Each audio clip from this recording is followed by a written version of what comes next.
Show. Ayan, syempre, sorry kasi medyo nasasarapan kami sa kinakain namin today. Kaya medyo tatagal ako yung mag-intro. Ayan. Kumain muna kami bago kami mag-show. Uy, speaking of, salamat sa GoToMe. Yes naman. Bagong bukas sila, lumipat sila. Saan nga ba sila ngayon? Dito sila along National Highway, tabi lang ng Dimsu M-Look. Diba? Kaya marami dyan. Tsaka hindi lang GoToMe, may mga budget meal din doon. May mga budget meal, rice meals, sisig, ganun, marami. Kaya tikman nyo. Pasyalan nyo ang GoToMe, syempre. Tama ka dyan. Siguro may nagtatanong, paano kakain yung isa doon nakamask? DJ LJ, hello. At Justin Bieber na may goto. Rhyming. Rhyming. Missy Hista. Ate Juday na may atay. Tama. Gototay po ito. Gototay. Itong kinakain. Ayan. So, ano ba? Kumusta kayo lately? Stress ba kayo? May commercial break. Na-stress ka ba doon? Slight chares. Kasi pag-uusapan po namin tungkol sa stress. Kami, comfort food kami ngayon. Ang sarap ng anghang. Ano yung mga nakaka-stress? So, number 1 sa mga causes of stress ng tao ay 1, 2, 3. Pera. Yes, syempre, isa yan. At nabanggit mo kanina, oras. Kawalan ng oras. Ano pa ba? May nabanggit din yung kanina nung commercial break si Kuya Justin. Ano? Kapitbahay. Kapitbahay. Ibang tao. Strangers. Siguro kasi kapag kapitbahay, parang hindi naman lahat kaklose mo, di ba? Pwede rin kapitbahay sa work, kapitbahay sa bahay, literal. So, siguro yung strangers. Yung mga gossip mongers na tinatawag. Pumasok lang sa isipan ko pero di ko sure yung meaning. Mga chismosa. So, una, pera, oras, chismis. Ayun na lang. Ano pa ba? Mahal na presyo ng bilihin. Mahal na presyo ng bilihin. At ang ano rin dyan, ang tie-up din yan, mahal na presyo ng bilihin, maliit na sahod. True. Kasi kung mahal ang presyo pero afford mo, walang problema. Walang problema. Nagiging, Hindi mo iindain. diba? Ang nagiging problema yung mahal na presyo, yung inflation, kapag kulang yung sahod mo. Yun naman yun. So, siguro isa rin siguro point A ng number 1. Pero hindi, kasi yung sa bagay, kasama rin isa sa number 1. Pero ang dami kasi sa pera, minsan, meron bang na-stress sa maraming pera? Sana May all. source kung paano maubos. Sana all, ganun yung problema, Ganun no? yung problema. Hala, kumita na naman ako ng 1,000,000. Hindi ko pa naubos yung last month. Last month. Ay, ay, grabe! Yung mga ganong stress, yung masarap na stressin. Grabe, no? Alas ako na naman kaya ito gagastusin. Grabe, no? Ganun yung problema mo. Kaya ko ba itong last ng 11 days? Charat! Ganon. Ano? At saka parang itong panahon din na ito mismo. Kasi maging yung mga Gen Z, grabe din sila ma-pressure. Oo. Yung pressure din sa career minsan, alam mo yung ganung drama. So, totoo Dun sa lang. pace ng buhay, parang... Career! Career, oo. Career. At nabanggit mo lang din yung social media. So, 4 na. Pera, oras, chismis, career. Number 5, social media. Social media, kasi ang daming... Dahil wala pa naman kasing batas na nagfi-filter kung ano yung dapat at hindi. Ang nagagawa lang natin, mag-report. Di ba? Kung may nakita tayong nagpa-violate ng ano ba yung bina-violate? Community rules and ECLABER. Nire-report. Pero wala pa talaga yung, kumbaga, body, kumbaga, or government ECLABER, na ito lang yung mga pwedeng, sa social media. 'Di ba? So, parang lahat pwede. Free for all, 'di ba? Pero, sa sobrang malayang lahat mag-post ng content, yung bang pinopost nila safe for the kids, for the elderlies, for the illiterate. Kumbaga, yung tipong baka kasi makapag-mislead din yung content, 'di ba? Lalo kapag wala silang background nung issue. Madali silang mapaniwala ng mga hindi totoo. Or, pero most, yun yung mga bata eh. And then, tsaka minsan, kahit nga parang may dumaan lang na post ng friend mo na parang patama, hindi naman sa'yo, Oo. nakakalega, nakaka-stress din yun. Ay, oo. Oo, Totoo. actually. Totoo. Hindi, totoo. Parang may message na nag-pass. Uso kasi yung dati, parang actually dumaan din ako sa face na yun. Diba? Nung college ako, Oo. binabalikan ko yung sa memories. So, gosh, grabe naman. Diba? Ang lega ko pala dati ako. Pero sa truths, parang yung magpapatama dun sa kasama mo pa, Facebook friends, parang, ako lang siguro yung personally, pero naninega ako sa ganun. Oo. Kaya pag paulit-ulit, parang yun yung nakikita ko sa timeline ko. So dun sa feed ko, parang Oo. mute na agad. Nakakatawa lang kasi nabanggit mo sa friends, Pero dati, nung wala pang social media, ang patama, literal patama eh. Parinig. Narinig. Parinig. Parinig. At least, alam mo yun, nasa same room kayo. Kung isipin, gusto mo i-confront, ako ba yung pinapatamaan mo? Pwede ka mag-ganon eh. Ano yung kinikwento mo kay ano? Oo, di ba? Pero ngayon, social media, safe na yung bawat isa. Ay, hindi ako nito magsusugod. Kaya mas nagiging, nagiging daring or daring matawag doon. Mas nagiging malakas ang loob, na mag-post ng gusto nila, manira or magparinig. Kasi, hindi naman ako nito ma-re-resbakan, agad. Hindi naman ako nakikita. Oo. Hindi naman niya ako masusugod agad. Kaya ang lakas ng loob ng mga tao ngayon, Ay, sa totoo lang. So, masarap minsan na lang, ikain na lang yung... Kaya dalas-dalasan sana ng GoToMe. Sponsor. sa true lang. Pero, ayan, speaking of, dina-identify na natin yung mga nakaka-stress. Sa akin, isa yun, number one talaga is yun sa pera. Siyempre, sa mahal na rin ng bilihin, at saka sa sahod na rin. Siyempre, minsan, maliit na sahod, tapos gaya nga nasabi ni Ate Juday, maliit, mahal ang bilihin, pero maliit yung sahod. Kaya talagang may stress ka sa paano mo babudgetin yung pera mo hanggang sa umabot pa sa susunod na sahod mo. Siyempre, meron din yung mga time na hindi mo rin inaasahan na mangyayari. Emergency. May nagkasakit sa inyo, may kailangan bumili ng gamot. Imbis na yung budget mo is eto, nahuhugot mo. Sakto. Oo. Or hanggang kinakaya. Biglang yun lang. Tsaka din, siguro, yun, isa yung may magkasakit. Meron din yung, may nasira sa May bahay. nasira. Yung sasakyan. Yung mga maintenance, yung mga hindi inaasahan. Diba? Or sa paluwag. Kasi sa pera, sa budget mo yung mga ganung bagay, hindi na parang kasama sa budget mo yun na daily eh. Totoo. Bigla kasi na lang mangyayari yung na-aksidente na, nasira yung sakyan. Totoo. Nasira yung gas stove, ayaw bumukas. So gagastos ka na naman doon. Totoo. Yung tatawag sa akin pinsan ko, ate, wala na nung last week. Ayaw mag-on nung Ay, mahal pa naman ng LPG ngayon. Parang kulang-kulang 900. Refill lang yun magkano ulit pag buo bago. Diba? So, ang dami. Tignan mo. Ang laki ng gastos na ngayon. Gas, yung mga ganyan. Sa oras, saan kayo na-stress sa oras? Sa oras, sinawan. Sinawari-lawan. Hoy! Naramdaman niyo yun? Naramdaman niyo yun? May guilty kasi dito eh. Saan na yun? Na-stress ako kapag parang, oh my gosh, masyado na yata akong late. Ganun. Na-stress na. Masyado na. Paano kaya yung naghihintay? Lagi ko kasi na-underestimate yung oras ko. Alam mo yun? May oras pa. Yun ang truths. Tapos yung wala na. Ubus na pala. Ang hirap tanggalin yan Oo, sa totoo lang. Pero ko din yan, minsan di ba parang, sabihin natin may 20 minutes to spare ka pa. Tapos, sige nga, magbabrowse lang ako. Hindi mo naman lang, 30 minutes ka na pala nagbabrowse. Isa din yan Ako ang naging kaso. Na-stress talaga ako. Sige na, pagbigyan natin.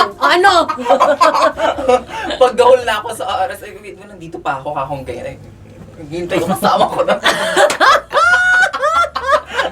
lagi ko sina-underestimate yung oras. So, since parang medyo malapit ako, sabi ko. Naglalakad pa. Naglalakad. Oo, hindi mas lalo natagalan.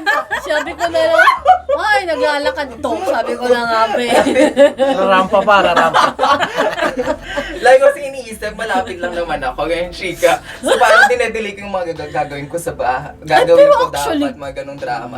may Ang kaso, ganyang- nalilate na ako ng mga super late, ganun. Diba? Mm. Pero ganun eh, parang di lang, kung kailan malapit ka, Totoo. nalilate ka. Di ba, dapat pag malayo, understandable kasi Understandable. traffic and all. Pero minsan nga ganyan, yung nakakampanting isipan natin. No, malapit lang eh. Malapit lang ako eh. May ganugang sa, ay, wait lang pala, ganyan. Oh, ako dyan, may ganyan din ako eh. Ayun, kasi malapit. Total, on call naman. Yun naman, no, on call. Anyway, oras. Ano sa- pa? Sa time na rin, na parang hindi lang yung literal na pagpasok din. Parang sa time din siguro, kasi di naman tayo mga bata. What are naman? Sa true lang, may ganun akong, minsan sumasagi sa buhay, sa isipan ko yun. Tara. When age. Oo, as aging. Ganun. Mata. Ganun drama, parang, minsan parang okay naman ako sa kalagayan ko. Tapos minsan parang sasagi sa isip ko, wait lang sis, parang kailan mo kaya tumaabot? Kasi parang, di ba, parang growing up, actually, nung college nga, parang bago ka magtapos May ng sinet college, kang nag-set ka, di ba, ng goal. goal. Oo. So parang yung goal na yun, parang somehow, parang tatry mo siyang, Pag nag-20s ako, may partner Mga na ganong ako. drama. 30s ako, may anak na ako. 40s, medyo meron akong business. Totoo. 50s, ready to retire. Wow, sana all. Yung ideal no? Yung ideal na timeline ng buhay ng tao. Pero ilan ba ang nakakatupad niyan? Sige, mag-comment 50s, nga kayo. Pwedeng mag-retire, sino? Parang I doubt it. Kasi may business ka na nung 40s ka eh. Pero I doubt. Pero ngayon yung mga tao ngayon, hindi na lang isa yung trabaho eh. Yes. Yung mga tao ngayon, marami ng... Side hustle. Siguro isa rin, although nakaka-stress ang social media, isa din, siguro yun yung din yung nag-open, mga virtual works, online works, yun din, freelance works, yun din yung nag-open nun. Pero, dahil, syempre, hindi na lang isang trabaho ng isang tao, nandyan din talaga yung, isa pang nakaka-stress, health. Yeah. True. Truly, mga nagkasakit na rin kami lahat dahil sa kakatrabaho, Pero, yun, siguro, yun. Lalo itong pandemic, di ba? Ayun, personally, gusto ko lang tanungin, parang kayo ba, na-stress ba kayo sa pacing ng buhay nyo? Tumatanda kasi ganung drama. Ako dumating ako sa, nung siguro. Ako nung, Ba't ka nakaisip? Ilocano Tagalog. naramdaman ko yan nung 29 ako. Kasi magta-30 na ako. Diba? Ikaw ba ko yun nung ganun? Yung mga, pag nag-iiba na yung first digit ng edad. Sa akin naman, hindi ko naman na yun. Chill lang, Hindi naman, chill lang kasi parang kung ano na lang yung dumating is yun na lang din. Wala rin akong plinano sa buhay ko. Basta meron lang kasi akong gusto na Go with the flow. Oo, meron lang din naman akong gusto na ito gusto ko to. Parang yun lang, kung hindi mangyayari, hindi wala, parang ganun. Hindi ka long term. Hindi ko plinano yung Oo, katulad na oo. parang may business na sa ganito, Oo. at the age of ganito, hindi ko plinano. Kasi Oo. hanggat kaya ko pa, gusto ko, meron pa rin akong makakapagtrabaho at kumikita pa rin ako kahit Sa ano. totoo At lang. makapag din ng business. Ganun. Sa true lang, meron namang ganun din talaga. May long term nagpa-plan, may short term nagpa-plan, meron yung... Bahala na. Anong meron today? Kasi sa totoo lang, kakaisip mo dun sa future, minsan nakakalimutan mo din yung ngayon eh. So meron din talagang pros and cons. Siya, mas stress ka talaga. Tama, Mas isa may din yun. stress Tama ka, rin sa isipin mo stress. yun. Isipin Lalo mo yung, sa- magta-30 na ako, dapat may Oo. business, parang ganun. Totoo. Sa babae, lalo dun sa yung kasi may Body yung change. yan, may kalendaryo talaga gustuhin man tanggapin or hindi. Yung panganganak, di ba? Kasi may expiration date. Yung pagbuo ng bata sa katawan, hindi mo pa nga sure kung madali kang, di ba? Kasi may mga health May mga conditions health na nagiging mahirap para sa isang babaeng mabuntis. Yun din siguro dumating ako sa point na yon, lalo nang nag-i-start ng ikasal yung mga barkada ko. Yung mga kabatch ko, lagi na lang akong umaten ng kasal na, di ba? Sunod-sunod yung mga kasal. Di ba, nanalo naman ako sa mga games. Worth it din. Worth it din, ipapremyo ko nga eh. Pero, di ba, parang sunod-sunod, tapos may mga bata, may mga anak na rin. Ganun. Pero naisip ko naman, pag pinapakinggan ko sila, nagkukwentuhan sila, mga problema nila. At wala akong gantong problema. Na problema nila sa asawa, sa anak. Hindi naman negative na negative, pero yung nai-stress lang Truth. sila. Kasi syempre may pressure. Pag nagbi-build, may family ka, or bago pa lang nagbi-build ng family, may pressure talaga. Kasi hindi na lang buhay mo yung inaalala mo eh. Partner mo, yung magiging family ninyo, nandun na lahat yung aspect na yun.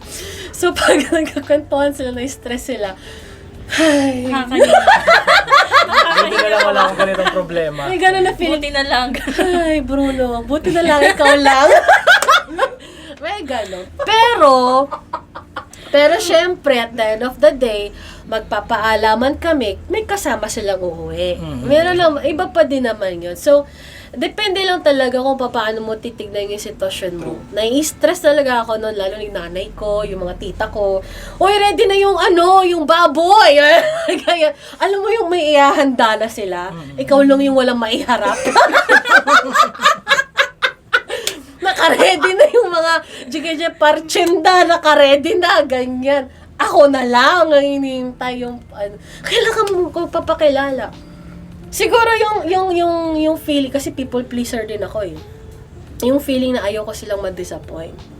Pero on my part, parang tanggap ko na, and I don't wanna rush things din naman. Kasi nga, again, darating ka rin sa point na, dahil marami ka na rin namang nalaman na kwento, na i-share na kwento sa'yo, na mas mabuti ng tama yung taong, kasi forever na yun eh. 'Di ba? Mas mabuti nang nakakasigurado ka sa isang tao kaysa yung magmamadali ka, magkakamali ka, di forever kang magsasuffer. So yun din yun. Siguro yun lang yung nagpapakalma sa akin. Yung nagpapawala ng stress sa akin. At kung dumating man yung, yun nga, yung sa sa anak, na lang, pinagdarasal ko na lang siya. Kung gusto ni God nibigay yun sa akin, darating tayo dyan. Kung hindi yun yung path ko, well, meron purpose. Kung meron akong batang matutulungan in one way or another, hindi ko man kadugo, maaring may kamag-anak akong matulungan ko or something, tapos biglang nagpipiin na sa akin. Sabi siya, dahil wala ka pa naman anak, baka naman.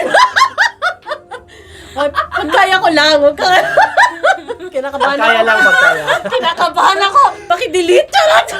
Kinabahan ako doon. Na-stress ako dyan. Ikaw mismo. Siya muna. Ayun, ikaw muna. Alam mo, meron na kasi alam ko na yung kwento mo. Paano ikaw? Alin? Sa age. Na-stress ka ba? Sa family. Starting a family. Hindi naman. Oh. Kasi sakto lang. Oh! Go with the flow lang din. Na-meet yung goal. Oo, tapos hindi naman ako masyadong nag-set din ng kung kailan, edi go, gano'n. Oh. Alam mo, mas maganda na rin yun eh. Pag no expectation, no disappointments. True. Sa totoo lang. Parang enjoy mo lang yung moment, no? Oo. True. Gawin na nga natin yan.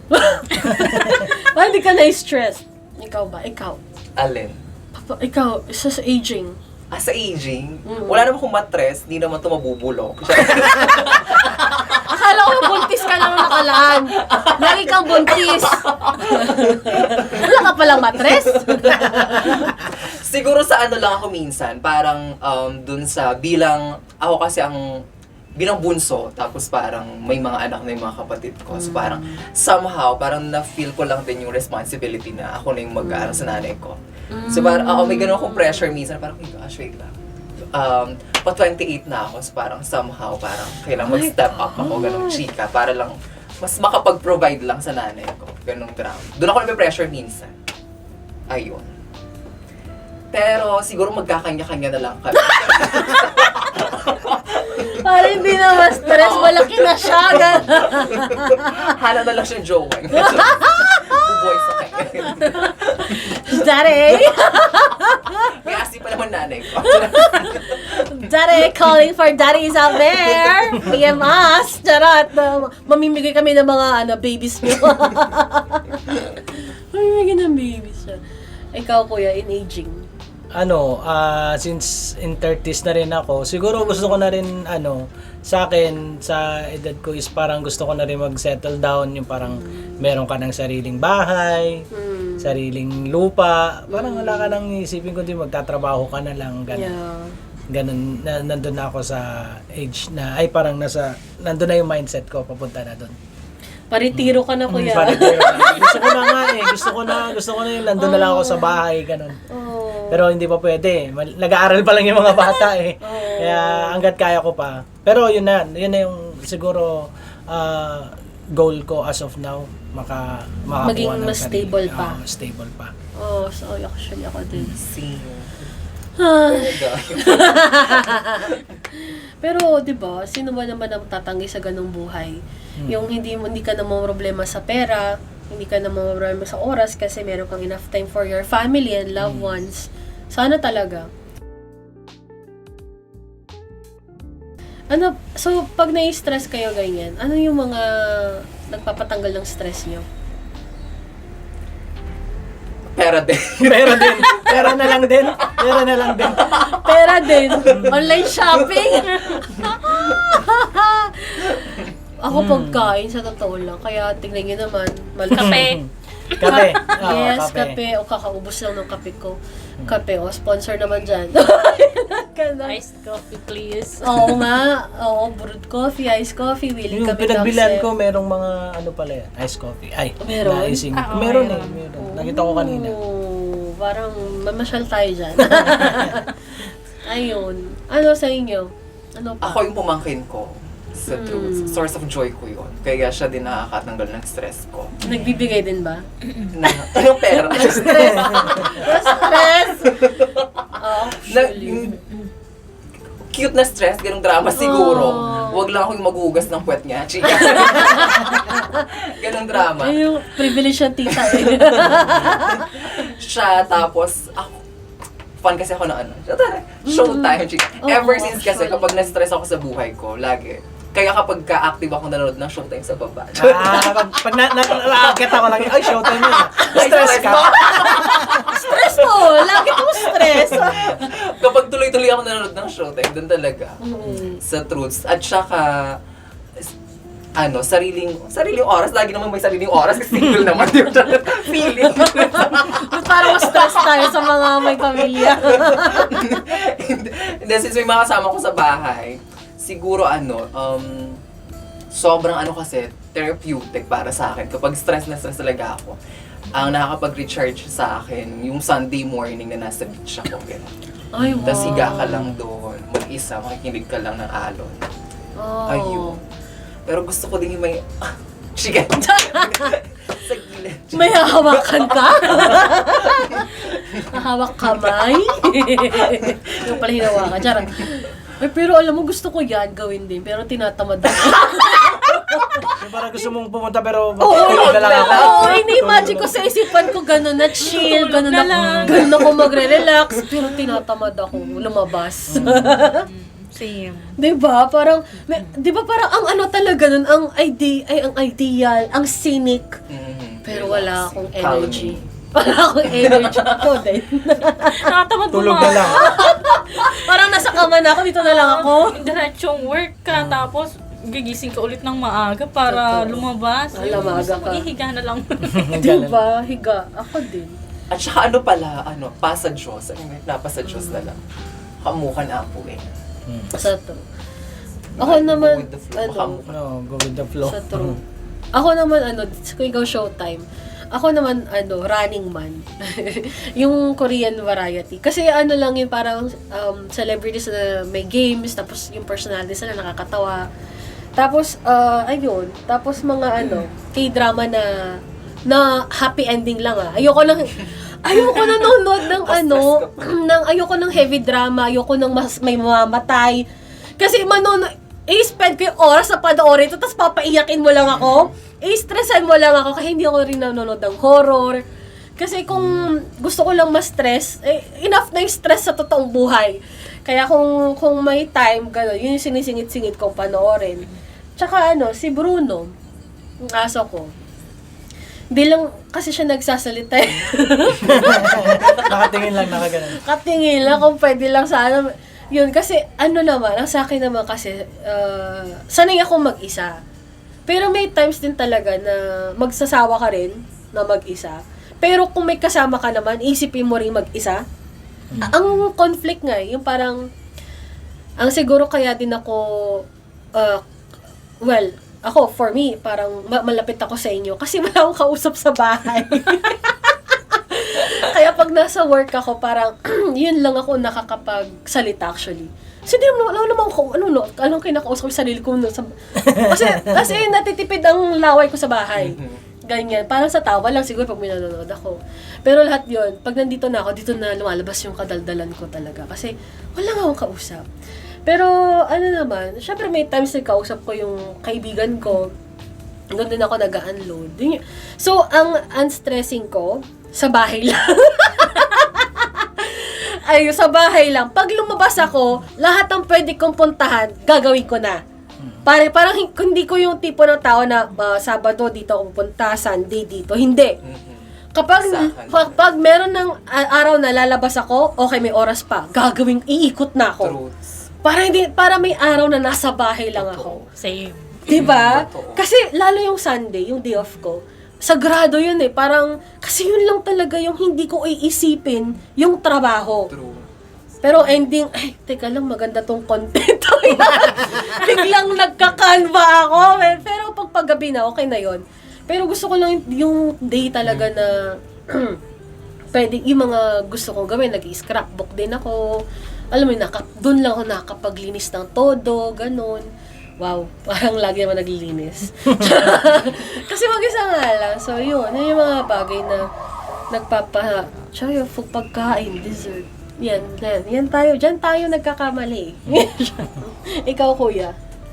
Sa akin naman, yung family ko, tsaka yung mga anak ko. Pagka naglalaro kami, kahit gano'ng kapagod sa trabaho, lagi ako nasa labas. Pag umuwi na ako, tapos sasalubungin nila ako, Papa, gano'n. Tapos, ano ba yun? Nandito na si Papa, gano'n. Hag-hag Papa, mga gano'n. Yun, nakakawala ng stress. Nakakawala ng pagod pag umuwi ako. Tapos, gano'n din, pagkain. Minsan, pagka lumalabas kami, yung banding din namin kasi pagka ganun din katulad kay Ate Juday, gusto ko lahat ng trabaho ko ng weekdays matapos ko. Para parang pag weekend wala akong iisipin kundi sila lang. So true. Dahil syempre minsan wala ring pera, di rin kami nakakalabas, nasa bahay na lang kami. Minsan pupasyal kami ng dagat, yun, naglalaro yung mga bata doon. Minsan pag may extra, pasyal kami sa labas katulad nitong last Saturday. Namasyal kami sa mall, yun lang. Ganun lang. Doon lang na yung stress ko. Tapos pagkausap ko sila, parang feeling ko bata parang feeling ko bata kasi sila lumalaki sila abang tumatanda ako, nakakasabay ko Nasasabayan sila mo yung paglaki nila. galing. Andun pa rin ako sa point na gusto ko pa rin nanonood ako ng cartoons, naglalaro ng games. Andun pa rin ako kaya nakakasabayan ko sila. Yung panganay na lalaki, minsan basketball, magba-basketball kami, ganun. Pero kudos sa'yo, kuya, kasi na-i-enjoy mo yung cartoons. Kasi meron yung iba na bubisit na. Lalo pa paulit-ulit. Enjoy. So, frozen. Peppa Pig nga yung pinapanood na maliit Pero nasusubaybayan ko lang nga nasusubaybayan ko lang. Huwag niyo papanoorin yung next episode. Dapat pero Dapat Hindi, pero sa lang naman kasi siya nanonood sa YouTube. Kaya minsan nakakat-cut. Kaya pagka yun. Yun lang naman yung ko. Minsan, pagka tulog sila, wala akong kausap. Minsan, naglalaro ng games. Yun lang. Ay, ako din. Games ako. Pero hindi na yung yung nakaka-stress na games. Games na lang na parang parang adventure games ganun. Oh. Tinigil ko na nakaka-stress, ayoko na. Ako nandun pa din ako, kuya. Madadagdagan lang yung stress mo dyan. Minsan gusto ko na i-mute yung yung chat box kasi ang toxic din sa online games. Pero hindi ko rin parang mga 1 or 2 games ako kada gabi. Tsaka katulad sa'yo, wala ka rin namang kausap. Siyempre, Oo. talagang maghahanap ka ng gagawin mo. So true. So true lang. Ayan. So mga ka-MML, mga kasi Mobile Legends. Captain Jude sa COD. Nagpano, game tayo. Charot. Ikaw, Missy. Ako number 1, pagkain. Oh, diba? Pagkain. Cheers! Pagkain, tapos kapag... Kape. Tara, kape. Iced coffee. Nice ka. Oh. Tapos tulog. Oh, totoo. Kagaya nyo, ayan. Kapag may lakad, kung may mag-iimbita mang friends or what, Oo. gusto ko Friday after duty ko yun. Ayokong lumabas ng ayokong lumabas kung ayokong lumabas ng Sabado. Totoo. Kasi parang isang off mo lang. Gusto ko Sa lang totoo. magstay sa bahay, matulog, kumain ng gusto kong kainin. Totoo. Ayun. Ganun lang. Hindi naman ako mahilig sa games. Minsan lang din ako nagmo-movie marathon. Ayun, as in pagkain tulog. Ganun lang. Hindi ako mahilig sa game. Hindi ako nag-game. Oo. Naalala ko lang, kasi papasok ako nung na-excite ako masyado sa pinanood ko kagabi. Tatanungin ko tong dalawa. Uy, alam na, nanonood ba kayo ng ganito? Hindi. Hindi. So, yung excitement ko doon sa K-drama, Parang gusto mong ikwento. kwento, kinikilig ako ganyan. Walang Hindi makaka-relate eh. Hindi sila makarelate, guys. Ganun talaga siguro pag masyado kang single. Masyadong single? Oh my God! Leveling! Medyo lang. Masyado level. Masyadong single? Medyo. Oh my God! Nakakaawa naman. Okay, tapos, gusto ko i-release, pero ano yan, ha? Ayun, so, ano pa ba? Yun yung mga ways, ng paglalabas ng stress. Pero, meron bang stress na maganda? Ayun siguro nabanggit kanina. Hindi mo na alam kung saan mo gawawan True. kasi yung pera mo. Ay, sana talaga. Salud. Sana talaga. Ay, ang dami kong business. Hindi ko alam pa paano hahatiin yung sarili ko. Wow! No yun, pwede rin. Stress na maganda. Siyempre, Stress. marami kang business eh. Marami kang Totoo. pera. Pero hindi Totoo. mo mahati yung sarili mo dahil hindi mo maano. Sa true. Kaya yun, mag-a-assign ka ng trusted people. Trusted which yun, people. Ayun. So, ano ba? Ano bang pwede nating pang nito? So, ilan nga, so, to complete it all, ito yung mga nakaka-stress sa buhay ng tao. Pera, oras, Kapitbahay. Chismis. Chismis. napag-usapan naman na natin yan sa Napag-usapan. makaraan. Social Social media, media. Age. tama? edad. Sa edad and time, well, magkaiba naman yon. Time siguro in management, or pwede rin. Oh, so, mostly parang 4, no? Ay, health! Health. Tama. Health. So, dun sa time, dun sa pera, nandyan na rin yung kakulangan ng pera, inflation. So, dun sa oras, nandyan na rin yung edad. Yung sa social media, nandyan yung mga parinig, nandyan yung mga nakaka-toxic na content, nandun din yung ikaw mismo na nagbabasa na apektuhan ka in a negative way. Yung ganon, yung hindi mo kunwari, naapektuhan, na misinform ka, or Emotional. na-trigger yung yung nainggit ka, or nakaramdam ka ng unsatisfactory, parang, what about my life? 'Di ba? Yung parang feeling na may kulang sa'yo kasi ang ganda-ganda ng buhay niya. Sila may ganito na, at the age of ganito, ako ganito pa lang din. Oo. Yung ganun, parang questionin mo yung ginagawa mo sa buhay mo. Na dapat hindi. Di ba? May gulay. Ano Dapat ba hindi ginagawa ko ganun. sa buhay? Nakahiga pala Nagtumitingin na mga posting nyo. O, yan na. At yung pang-4, social, yun na pala yun. Pera, Pera, oras, chismis, social media, and health. Health is wealth. As in, alaga ng katawan, kasi kapag nagkasakit ka, pera yan. So, number 1. Wow! Madadagdag sa stress mo. Totoo, madadagdag sa stress mo. So, maraming ways to distress, basta, wag bisyo. Wag gawing bisyo yung addiction, yung mga gagawin ninyong pang-distress. Kasi, makakadagdag yan sa Sa stress problema. ninyo. Bis na 5 lang, nadagdagan pa. Nadagdagan na, hindi na kasya sa isang kamay. Dumami. Diba? Kaya, in moderation at all times, kahit ano man yan. Kasi, alam mo, sa totoo lang, kung ano man yung kinakastressan natin, isipin nyo na lang. Kung inisip ng ibang taong yung kinakastress mo, isipin mo na lang, di mo makokontrol yon. So, kontrolin mo na lang kung paano ka mag-isip. Ganon. So, with that, maraming salamat. Maraming salamat sa Gotomy dahil binusog mo kami. Ubus ko na. Naubos na actually. Oo, kanina pa kami kumakain bago kami mag-start. Hindi na namin pigilan eh. Oo, kasi ang bango, tapos mainit-init pa, kaya talagang tinodo na namin kanina. At maraming salamat po sa Gotomy dyan po sa may San Fernando branch. Meron po silang Goto Tay, Goto Heaven, Goto Hell, at meron silang bagong menu para sa mga estudyante at nagtitipid. Yes. Yung- Rice meals, budget meals. Yun. Sada Meat, text with vegetable. rice. Chicken. Yes! Overload ba? Yung overload? Meron yung Shoutout tatlong natin yung ulam owner. Baka lang naman. Ay, kay Mr. and Mrs. Abuano. Shoutout po sa inyo. Hello po sa inyo, isang magandang araw. Ayun. So anyway, Kabisyo, maraming salamat sa pagtutok nyo sa amin at sa pakinig sa mga kwento namin. At sana hindi kayo na-stress. Na-stress pala sila sa atin, no? Anyway, Kabisyo, ito po muli sa atin, Juday! DJ LJ. Justin Bibo. Miss Sikista. Kayo po yung nanonood sa ating programang Kabisyo! Anong issue? Na 101.7 Love Radio. Nagimasen. Yes, tines ko yung fairness, ha? Yes. Matagal na nga tayo magkakasama.